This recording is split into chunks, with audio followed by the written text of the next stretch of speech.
ITBP head constable education and stress counsellor की जो आपकी वैकेंसी है उससे रिलेटेड अब तक कई वीडियोज आ चुके हैं, 10 से ऊपर वीडियो आ चुके हैं, जिसमें हमने जो आपका सिलेबस है उसके मैक्सिमम टॉपिक कवर करने की कोशिश किए हैं।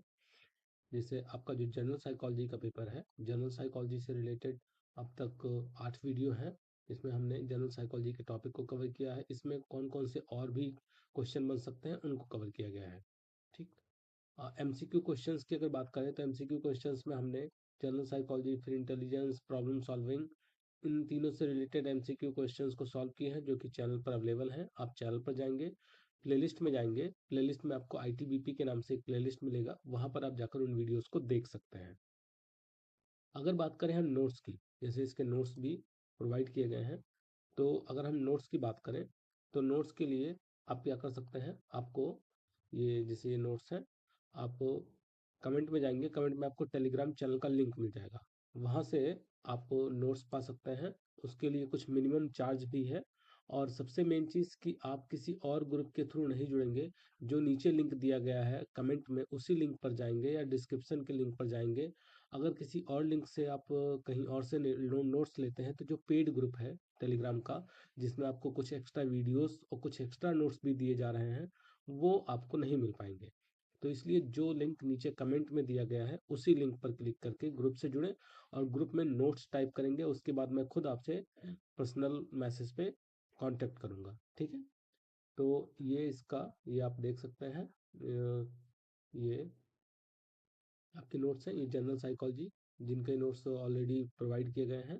तो जिनको भी नोट्स चाहिए वो कमेंट कर सकते हैं। अगर आपके पास कुछ प्रॉब्लम है, फाइनेंशियल प्रॉब्लम है, तो आप यहाँ पर यूट्यूब पे भी वीडियोस देख सकते हैं।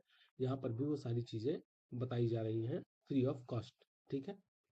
तो हम बात कर रहे थे आपके सिलेबस के बारे में, जिसमें से हमने इतनी चीज़ों को कवर किया है। जो आज की वीडियो है, आज की वीडियो से हम आपका जो मोस्ट इम्पॉर्टेंट टॉपिक है, यूनिट है, यूनिट थर्ड, साइकोपैथोलॉजी, या जिसे हम एबनॉर्मल साइकोलॉजी के नाम से भी जानते हैं, इससे रिलेटेड क्वेश्चंस को देखेंगे।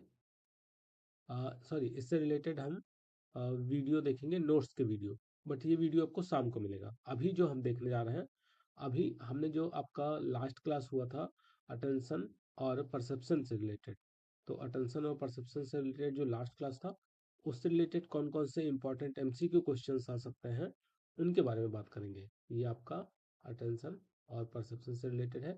ये जो आपका फर्स्ट यूनिट है जनरल साइकोलॉजी का, इससे रिलेटेड ये टॉपिक कवर किया जा रहा है यहाँ पर।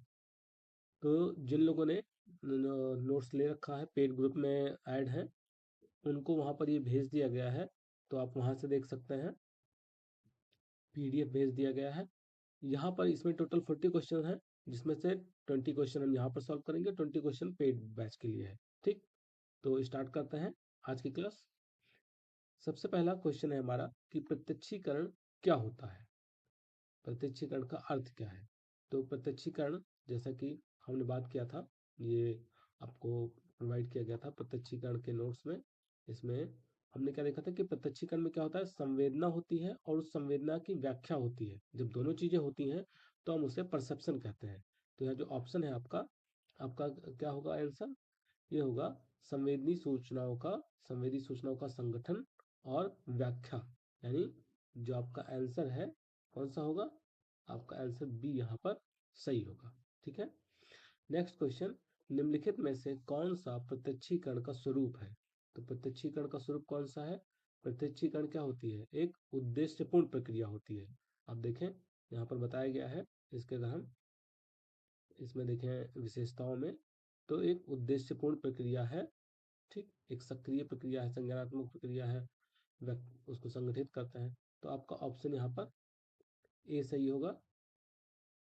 गेस्टाल्टवाद का मुख्य सिद्धांत क्या था। तो गेस्टाल्ट किसकी बात करते थे, गेस्टाल्ट के जो समर्थक थे वल्दाइमर, कोफका, कोहलर, उनका मानना था कि हम सभी भागों को एक साथ संगठित करके देखते हैं,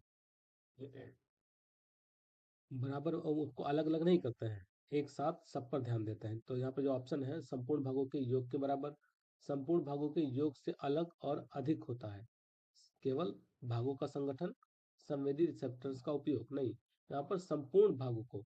जिससे मान लो कि आप किसी का फेस देख रहे हो, तो किसी के फेस में आप उसकी नाक, उसकी आंख, उसके कान अलग अलग नहीं देखते हो, आप पूरा फेस एक साथ देखते हो। तो वही चीज यहाँ पर बात की गई है कि संपूर्ण भागों के योग से अलग और अधिक होता है। मतलब अगर हम संपूर्ण भाग को अलग अलग देखें तो, और उसके पूरे योग को देखें तो वो ज्यादा मायने रखता है। ठीक है। नेक्स्ट क्वेश्चन, परसेप्चुअल ऑर्गेनाइजेशन, प्रत्यक्षिक संगठन का मुख्य उद्देश्य क्या होता है? तो प्रत्यक्षिक संगठन की बात की जाए तो इसमें कई सारे लॉज दिए गए थे। यहाँ पर ये देखिए, प्रत्यक्षिक संगठन के बारे में बताया गया है आपका, ये है प्रत्यक्षिक संगठन। इसमें कई सारे लॉज दिए गए हैं। तो वही यहाँ पर क्वेश्चन में पूछा गया है कि प्रत्यक्षिक संगठन का मुख्य उद्देश्य क्या है। इसको मैंने वीडियो में पढ़ाया भी है। अगर आपने अब तक वीडियो नहीं देखे तो लास्ट के वीडियो देख लीजिए, तब यहाँ पर आइए। तो इसमें हम क्या करते हैं, संवेदी जानकारी का अर्थपूर्ण संगठन करते हैं। नेक्स्ट क्वेश्चन, गेस्टाल्ट सिद्धांत में निम्नलिखित में से कौन सा संगठन का नियम नहीं है? मतलब जो नियम संगठन के इनके नियम बताए गए हैं, जैसे ये लॉ ऑफ प्रॉक्सिमिटी का, सिमिलरिटी का, क्लोजर का, कंटिन्यूटी का, तो इसमें से कौन सा नहीं है? तो अगर आप देखो तो इसमें से कौन सा नियम नहीं है, यहाँ पर हम देख सकते हैं कि, सॉरी, कौन सा नियम है पूछा गया है। तो लॉ ऑफ प्रॉक्सिमिटी इसमें से आता है। बाकी जितने भी हैं वो गेस्टाल्ट के नियम नहीं है। ठीक है। तो आपका ऑप्शन ए यहाँ पर सही हो जाएगा। नजदीक का नियम, लॉ ऑफ प्रॉक्सिमिटी का अर्थ क्या होता है? लॉ ऑफ प्रॉक्सिमिटी का अर्थ होता है जब वस्तुएं पास पास होती हैं तो हम उन्हें एक यूनिट में देखते हैं। जैसे यहाँ पर देखो, ये आप बताया गया है लॉ ऑफ प्रॉक्सिमिटी। जैसे ये सेम चीज, इधर भी 6 लाइनें हैं, इधर भी 6 लाइनें हैं, लेकिन इसको हम पूरे को एक तरीके से देख रहे हैं, एक ग्रुप में देख रहे हैं। ये पूरा एक ग्रुप में दिखाई दे रहा है, जबकि यहाँ पर ये 3 ग्रुप हो गए अलग अलग, दो दो के 3 ग्रुप। तो यही बताया गया लॉ ऑफ प्रॉक्सिमिटी में, यही बताया जाता है कि हम उसको अलग अलग प्रतिच्छेद न करके उप समूहों में या एक इकाई में बांट कर देखते हैं। तो आपका ऑप्शन क्या होगा यहाँ पर सही? निकट स्थित वस्तुओं को एक समूह में देखा जाता है। प्रत्यक्ष प्रत्यक्षीकरण निम्न में से किसके आधार पर कार्य करता है? तो प्रत्यक्षीकरण निम्न में से किसके आधार पर कार्य करेगा? संवेदी सूचना के संगठन के आधार पर कार्य करेगा। ऑप्शन बी सही होगा। गेस्टाल्ट की मान्यता क्या है? गेस्टाल्ट किसकी बात करता है? गेस्टाल्ट बात करता है संपूर्ण स्वरूप की, होल, होलिस्टिक वे में ये बात करता है कि आप किसी चीज को देखते हो तो पूरी तरीके से देखते हो। समानता का नियम क्या है? अब समानता का नियम क्या है, यहाँ पर देखो, जो चीजें हमें समान दिखाई देती हैं हम उसको अलग देख लेते हैं। जैसे हम चाहे तो इसको इधर, ये एक ग्रुप ऐसे भी हो सकता है कि हमने इसको रो में देख लिया, ठीक, लेकिन हम इस तरीके से नहीं देख रहे हैं। हम देख रहे हैं एक तो सर्कल का कॉलम है, एक ट्राइंगल का कॉलम है, फिर एक सर्कल का, फिर एक ट्राइंगल का। मतलब हम जिसमें जिसमें समानता दिखी उसको हमारा दिमाग एक अलग तरीके से परसीव करता है। समानता का नियम क्या बताएगा? लॉ ऑफ सिमिलरिटी, समान वस्तुएं एक समूह के रूप में दिखाई देती हैं। ठीक। तो आपका ऑप्शन ए यहाँ पर सही होगा। फिर क्लोजर नियम की बात करें तो क्लोजर क्या करता है कि जो अपूर्ण वस्तु है उसको भी पूर्ण समझने की व्यक्ति है। जैसे आप देखो, ये क्लोजर का नियम, यहाँ पर चीजें देखो, ये जैसे इसको पूछा जाए आपसे कि क्या है, तो आप बताओगे ये ट्राइंगल है, लेकिन ट्राइंगल थोड़ी है, बीच बीच में गैप है, जबकि ट्राइंगल का जो डेफिनेशन है उसके अकॉर्डिंग चारों तरफ से तीनों तरफ से बंद होना चाहिए। या ये सर्कल दिख रहा है बट सर्कल नहीं है क्योंकि बीच बीच में गैप है, और सर्कल पूरी तरीके से बंद होना चाहिए। ठीक। लेकिन ये हमारा ब्रेन क्या कर रहा है, हमारा ब्रेन इस तरीके से इसको देख रहा है। तो यहाँ पर क्या है, अपूर्ण वस्तुओं को भी पूर्ण समझना। फिगर और ग्राउंड का सिद्धांत क्या बताता है? फिगर और ग्राउंड का सिद्धांत क्या बताता है कि जब भी आप कोई चीज देखते हो तो उसमें क्या होता है कि कुछ समय बाद जो वस्तु है वो फिगर का रूप ले लेती है, और मतलब जो ग्राउंड है वो फिगर बन जाता है, फिगर जो है वो ग्राउंड बन जाता है। इसका एक एग्जांपल मैं दिखाता हूँ आपको। जैसे आप यहाँ पर देख सकते हो, ये इमेज को थोड़ा सा देखिए, तो एक आपको पेड़ दिखाई दे रहा है, लेकिन अगर आप ध्यान से देखोगे, एकदम ध्यान से देखोगे, तो इधर एक आपको गोरिल्ला दिखाई देगा, ये गोरिल्ला का शेप है, और इधर एक शेरनी दिखाई देगी। जबकि वैसे देखोगे तो आपको एक पेड़ दिखाई दे रहा है। तो ये क्या है, जब आप इस पे पेड़ पे फोकस कर रहे हो तो ये फिगर बन जा रहा है, और ये इधर की जो व्हाइट वाली पोर्शन है वो ग्राउंड बन जा रहा है, वो पृष्ठभूमि बन जा रहा है। लेकिन अब जब व्हाइट वाले पे फोकस कर रहे हो तो ये फिगर बन जा रहा है, ये आकृति बन जा रही है, और ब्लैक वाली चीजें पृष्ठभूमि बन जा रही हैं। ठीक है, तो इसे हम फिगर ग्राउंड परसेप्शन कहते हैं। तो वही क्वेश्चन यहाँ पर पूछा गया था कि फिगर ग्राउंड परसेप्शन का सिद्धांत क्या बताता है। तो ये बताता है कि वस्तु और पृष्ठभूमि को अलग अलग करके देखा जा सकता है। ठीक, अच्छे आकार का नियम क्या है, लॉ ऑफ प्रेग्नांस का नियम क्या होता है। तो अब लॉ ऑफ प्रेग्नांस यहाँ पर आप देख सकते हैं, शायद इसमें नहीं है, दूसरे नोट्स में होगा, यहाँ पे ही देख लेते हैं। लॉ ऑफ प्रेग्नांस का नियम बताता है सरल और सटीक संगठन, की जो चीजें सरल तरीके से होती हैं उसको हमारा माइंड एक अलग तरीके से परसीव कर लेता है। गेस्टाल्ट मनोविज्ञान का प्रारंभ किसने किया था। तो गेस्टाल्ट का मैक्स वर्दाइमर ने किया था। आपका ऑप्शन ए सही होगा। अवधान का स्वरूप क्या होता है। तो अवधान का स्वरूप होता है संवेदी इनपुट का चयन करना, मतलब संवेदी जानकारियों का चयन करना, जो जानकारी आ रही है उसमें से किसी एक जानकारी पर ध्यान देना। चयनात्मक अवधान क्या है। तो अवधान चैप्टर आपने पढ़ा है, अवधान का चैप्टर मैं दिखाता हूँ आपको।